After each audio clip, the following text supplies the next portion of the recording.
할렐루야! 7월 22일 월요일입니다. 오늘을 새롭게 하실 새 은혜를 사모하시며 기도하심으로 나아가시겠습니다. 할렐루야! 살아계신 하나님 찬양합니다. 우리 가운데 하루를 한 주를 허락하시고 귀한 이날 말씀의 자리로 우리들의 심령을 초청하여 주셔서 우리들의 삶을 견인하여 주시니 감사를 드립니다. 오늘도 주의 성령으로 우리의 심령을 감동케 하여 주셔서 말씀하시고 세밀하게 인도하여 주시고 동행하는 기쁨을 누리며 나아갈 수 있는 새날 되게 하여 주시옵소서. 말씀하여 주옵소서. 사랑합니다. 예수님의 이름으로 기도합니다. 아멘. 네, 여러분 오늘은 느헤미야 7장 5절에서 38절까지 말씀입니다. 함께 말씀 들으시고 나누시겠습니다. 내 하나님이 내 마음을 감동하사 귀족들과 민장들과 백성을 모아 그 계보대로 등록하게 하심으로 내가 처음으로 돌아온 자의 계보를 얻었는데 거기에 기록된 것을 보면 옛적에 바벨론 왕 느부갓네살에게 사로잡혀 갔던 자들 중에서 노임을 받고 예루살렘과 유다에 돌아와 각기 자기들의 성읍에 이른 자들 곧 스룹바벨과 예수아와 느헤미야와 아사랴와 라암야와 나하마니와 모르드게와 빌산과 미스베렛과 비그웨와 누훔과 바나와 함께 나온 이스라엘 백성의 명수가 이러하니라.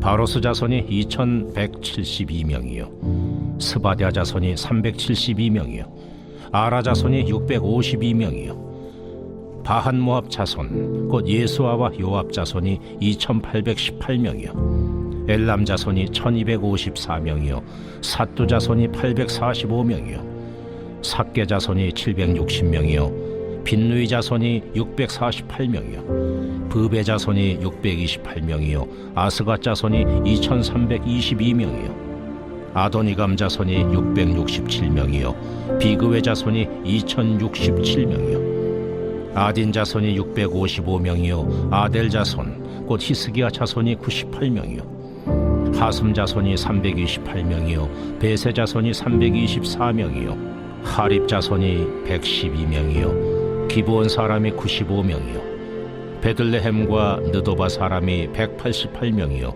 아나도 사람이 128명이요 벳아스마웻 사람이 42명이요 기리앗 여아림과 그비라와 부에로 사람이 743명이요 라마와 게바 사람이 621명이요 믹마스 사람이 122명이요 베델과 아이 사람이 123명이요 기타 느보 사람이 52명이요 기타 엘람 자손이 1254명이요 하림 자손이 320명이요 여리고 자손이 345명이요 로드와 하딧과 오노 자손이 721명이요 스나 자손이 3930명이었느니라. 아멘. 지난 금요일에 뉴스 기사를 확인하면서요. 참 이 세상 가운데 치열하다라는 그런 생각이 많이 들었습니다. 하나님의 나라와 또 이 세상 나라 사이의 접전이요. 참 치열하다라는 그런 생각이 많이 들었습니다. 우리나라에서요. 지난 18일에 동성 커플, 동성 부부의 건강보험 피부양자로서의 자격을 인정한다라는 대법원의 판결이 났습니다. 한 사람이 차별 없이 법적인 보호를 받는 일에 대해서 누가 이의를 제기할 수 있겠습니까?마는요. 다들 잘 아시는 것처럼 이것은 참 조심스러운 그런 사안이죠. 동성 배우자도 피부양자로서의 자격이 있다라고 이 대법원이 동성 부부의 손을 들어주자요. 그들이 이런 이야기들을 펼쳐나가는 기사를 보았습니다. 오늘의 이 기쁜 소식이 징검다리가 되어서 성소수자들에게도 평등하게 이 혼인제도가 열리어져서 이 평등하게 열려진 혼인제도를 잘 이용할 수 있게 되면 좋겠습니다. 라고 말하는 기사였습니다. 무슨 이야기인가요? 이 작은 열림을 시작으로 해서 또 다른 문을 열어가겠다라는 이야기죠. 이 차별금지 법안이 통과된 나라들의 경우를 보면은요, 역으로 차별을 당하게 되는 그런 사례들이 발생하고 있기도 하고요. 또 성경적인 그런 창조 원리에 어긋나는 사항들에 대해서 발언을 하는 일들에 대해서도 제재를 당하게 되고요. 교회들이 굉장히 어려움을 겪고 있다는 것들을 아마 뉴스 기사를 통해서 접하고 계시는 분들도 있으실 거라고 생각을 합니다. 이 차별금지법이 통과된 나라의 경우들은요, 기독교 학교 안일지라도 성소수자들에 대한 그런 어떤 이들에 관한 성경적인 가르침에 대해서 나눌 수도 없고요. 아이들이 성소수자 교육을 의무적으로 받게 되기 때문에요. 뉴스 기사를 보니까 중학교를 입학하고 나서 한 4년 정도가 지나면 전체 중학생 아이들의 50% 이상이 성소수자가 된다고 그래요. 미국의 Z세대들은요, 4명 중에 1명이 성소수자라는 그런 기사도 올해 초에 발표한 바가 있습니다. 일례로 미국에서 13세 아이가 이 동성애 문제로 상담을 받고 싶어도요, 차별금지 법안이 통과된 나라인 이 미국에서는요, 정신과 의사들이 이러한 진료들을 상담하기를 꺼려한다라고 그래요. 그러니 잡아줄 수 있는 제도가 무너져가고 있는 그런 현실이기도 한 것이죠. 이번 주에 그런 뉴스 기사를 보는데요, 동성부부의 이 건강보험 자격, 이것을 인정한다라는 그 대법원의 판결 기사 밑에요, 또 이런 기사가 실려 있는 것을 봤어요. 미국의 연합감리회의 한 연회, 서부연회라고 하더라고요. 그 서부연회에서 벌써 3번째로 여성분이셨는데 동성애자 감독을 임명했다. 한마디로 동성애자 목회자를 임명했다라는 그런 기사가 실려 있었어요. 사진과 함께 승리했다라는 두 손을 번쩍 든 그런 사진과 함께 그 기사를 읽으면서 한참을 아무 말을 할 수가 없었어요. 그리고 또 그 밑에는요, 미국의 기독교인들 그 부모들이 워싱턴 DC 국회의사당 등 거리를 활보하면서 전국적으로 다니며 아이들을 위해서 이 국가의 기독교적인 건국 이념을 다시 한번 새롭게 하고 국가의 회복 운동을, 기도 운동을 펼치기 시작했다라는 그런 기사도 실려 있었습니다. 한쪽에서는 끊임없이 집요하게 무너뜨리려고 하고요. 또 다른 한쪽에서는 그럼에도 여전히 나에게 맡겨주신 이 하나님 나라를 중수해가기 위해서 소리를 높이고 기도로 하나가 되는 이런 모습들을 보면서요, 그야말로 전쟁이 치열하다라는 그런 생각이 들었습니다. 각 분야에서, 각 계층에서, 각각의 그 삶의 영역 안에서 이 하나님의 나라와 성경적인 가치관을 무너뜨리려고 하는 이 시도들이요, 끊임없이 계속되고 있다는 것, 여기에 좀 깨어있기를 원합니다. 하나님은요, 그러므로 우리에게 깨어있으라고 명하셨어요. 우리들의 싸울 상대가 혈과 육이 아닌 하늘에 있는 악한 영들과의 전쟁이라고 분명히 말씀하셨습니다. 여러분, 이것은요, 느헤미야의 때도 마찬가지였어요. 이 예루살렘의 무너진 성벽을 중수하고 재건하는 역사가 시작될 때부터 이것을 무너뜨리고 이 공사를 중단하게 하려는 그런 시도들이 처음부터 함께 했습니다. 그럼에도 한 손에는 벽돌을, 한 손에는 무기를 들고요, 이 하나님께 집중하며 하나님을 의지해서 이 공사에 창념하자 여러 위기 가운데서도 이 성벽 중수 작업은요, 마무리 단계에 접어들게 된 것이죠. 자, 그러니요, 마음이 더 급해지기 시작한 이 대적들은요, 이제 마지막 총공격을 가해 옵니다. 여러분, 느헤미야 6장 토요일과 지난 주일 지나왔던 그 큐티에서는요, 참 그 공격이 6장에서 전체에서 보면 너무나 집요하다, 너무나 끈질기다, 깊고 얽혀있고 설켜있고 어렵다라는 것을 보여주고 있습니다. 사단의 역사와 공격은 쉽지 않다라는 것을 보여주고 있어요. 그리고 그들의 공격의 목적은 한 가지였어요. 여러분, 토요일날 큐티인데요, 느헤미야 6장 9절과 13절과 14절에서는 공통적으로 하고 있는 이야기가 있었어요. 우리를 두렵게 하려고, 두렵게 하려고, 두렵게 하고자 이런 이야기를 합니다. 그들의 공격의 목적은요, 이 유다 백성들과 성벽을 재건해가는 하나님의 나라를 중수해가는 이 유다 백성들, 느헤미야, 이들을, 이 하나님의 나라를 세워가고 있는 이들을 두려움에 사로잡히게 하는 것이었어요. 그것이 목적이었습니다. 그들은요, 그 9절 말씀을 보면 이렇게 나와 있어요. 이는 그들이 다 우리를 두렵게 하고자 하며 말하기를 그들의 손이 피곤하여 역사를 중지하고 이루지 못하리라 함이라. 여러분, 대적들은요, 암살 계획을 세우고 막 모함을 하고요, 내부에 스파이를 세우고요, 계속해서 이 두려움이라는 화살을 쏘아댑니다. 유다 백성들이, 느헤미야가 이 두려움에 사로잡혀서 그들 스스로가 이 성벽을 중수하는 일들을 멈춰버릴 것을, 이 두려워지면 그것을 그들 스스로가 멈출 거야 라고 확신을 했던 것이지요. 그런데 여러분, 느헤미야를 보세요. 이 모든 것들을 간파하고요, 느헤미야는 하나님 앞으로 나아가서 간구합니다. 그것이 9절의 끝부분이거든요. 그러니 주여, 나의 손을 힘있게 하여 주시옵소서. 여러분, 이것이 저와 여러분들의 기도의 소원이 되어지기를 간절히 소원합니다.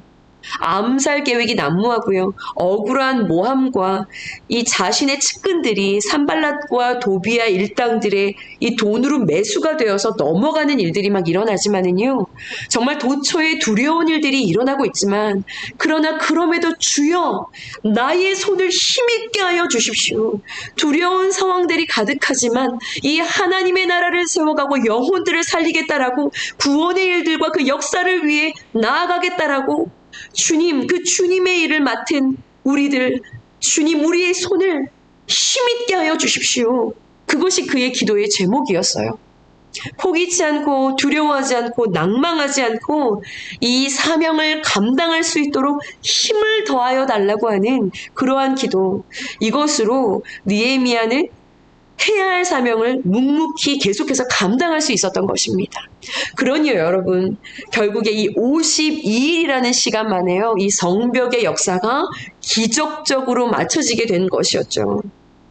재밌는 것은요, 대적들이 이 성벽 공사가 맞춰졌다라는 소식을 듣고요, 다 두려워하면서 크게 낙담을 하게 되는데요, 느헤미야는요, 그 이유가 하나님이 이 역사를 이루셨다라는 것을 그들이 알게 되었기 때문이다 라고 이야기를 합니다.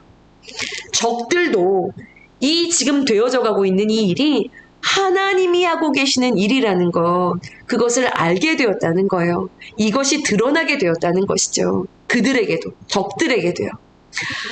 여러분, 우리 또한 이렇게 하나님이 하시는 일들을요, 세상 가운데 드러낼 수 있는 그러한 교회가 되어지기를 소원합니다. 아멘이시지요? 140년 동안 무너져 있었던 이 성벽을 재건한 느헤미야는요, 이제 중수한 성을 지키며 다스릴 충성스러운 사람들을 세워나가요. 성문을 지킬 문지기들, 제일 중요합니다. 이 문지기들이요. 그리고 노래하는 자들과 레위인들을 세우고요. 그리고 이 예루살렘을 다스릴 지도자들을 세우는데요, 그 자리에 하나니, 느헤미야의 동생입니다. 아니, 이 느헤미야 자기 동생한테 특혜를 이렇게 생각하시면 안 됩니다. 여러분, 기억하시죠? 이 예루살렘에 무너져 있었던 그 형편을, 이 안타까운 처음 상황을 느헤미야에게로 달려와서 보고하며 안타까워하며 이야기했었던 사람, 그 사람이 바로 이 느헤미야의 동생 하나니였다는 사실을 기억하고 계시지요? 정말 나라를 위해 기도하는 사람이었어요. 또 하나냐라는 사람, 그 사람을 또 세우는데요, 그는 하나님을 경외하는 것이 무리들 가운데 아주 뛰어났던 자였다. 그렇기 때문에 그들을 지도자로 이 총독의 자리에 세우는 것을 볼 수 있습니다. 충성됨을 보고 지도자로 세우게 되었던 것이죠. 보세요. 성벽은 재건되었고요, 이제 사람을 세우고 예루살렘을 방비하는 일을 계획하는 느헤미야는요, 나름 이 성을 방어하기 위한 전략을 세웁니다. 그런데요, 이 성은 너무나 광대했고요, 그리고 그 안에 살아가는 거주하는 사람들은 너무 그 수가 협소했어요. 적었어요. 그래서 이 예루살렘 성을 방비하기 위해서는 조금 더 근본적인 조치가 취해져야 한다는 생각을 하게 된 것 같습니다. 그래서요, 바로 인구수를 증가하려는 그런 목적으로요, 인구 조사를 시작을 합니다. 그런데 이것이 자기 스스로 이것을 하고자 해서 계획 세워서 막 나간 것이 아니라요, 마음에 일어나는 감동을 따라, 오늘 말씀의 제목처럼요, 내 마음에 주시는 감동을 따라, 내 마음을 감동시키시는 그 하나님의 말씀하심과 인도하심을 따라 순종하는 마음으로 1차로 이 예루살렘으로 돌아왔었던 이들, 그러나 지금은 뿔뿔이 멀리 흩어져서 살아가고 있는 이들의 명단을 찾아내서 그들의 그 거주 지역을 이 예루살렘 성읍으로 모으려고 이제 이 인구조사를 시작을 해요. 그래서 오늘 본문의 7장 5절 말씀을 보시면 이 일이 내 마음, 내 하나님이 나의 마음을 감동시키셔서 나의 하나님께서 인구조사할 필요를 절절한 마음으로 느끼게 하셨기 때문에 그 마음을 따라 순종하며 이 일을 진행하게 되었다라는 이야기를 하고 있습니다. 전적으로 하나님의 감동으로 진행된 일이었다는 것이죠. 여러분, 오늘도 우리 하나님께서는요, 하나님의 사람들에게 하나님의 나라를 세워가려는, 하나님의 마음에 합해서 걸어가려고 하는 하나님의 사람들에게 감동을 허락하셔서요, 당신의 나라를 세워가고 계시는 줄 믿으시기 바랍니다. 아름다운 성전이 세워졌습니다. 그리고 봉헌 예배를 마친 우리들이지요. 그런 우리들 역시요, 하나님이 주시는 감동을 따라서 함께 흩어져 있는 하나님의 사람들의 명단을 기록해보면 어떨까 하는 그런 마음이 들었습니다. 다시 회복되어져야 할 잃어버린, 포로된 그 자녀들을 기억하시면서요, 주시는 감동을 따라 우리 하나님께서 생각나게 하시는 그 한 사람의 명단을 기록해보면 어떨까요? 그리고 그들을 이 예루살렘 성읍으로 부르기 위해 애쓰는 느헤미야의 마음, 그 심정으로요, 우리 또한 주시는 이 감동을 따라서 그 한 사람을 하나님의 성전으로 인도하기 위한 그 거룩한 수고를 정말 잘 감당할 수 있는 저와 여러분들의 하루가 되어지기를 간절히 축원합니다. 여러분 함께 기도하시겠습니다. 어떠한 회방 가운데에서도 하나님의 인도하심을 따라, 도우심을 따라 내 손을 힘있게 하여 주옵소서. 주님께 집중하여 시선을 드리고 마음을 드리며 주님의 도우심으로 52일 만에 하나님 나라의 재건 역사에 승리한 느헤미야는 자축하며 그 기쁨에 취하여 있지 아니하고 이제 내적으로 이 성벽을 재건하고 내적으로 더욱 든든하게 하나님 나라의 백성들을, 이 성읍을 세워가기 위해 하나님이 주시는 감동을 따라 작은 것 하나하나에 순종하며 나아가는 것을 말씀을 통하여 볼 수 있습니다.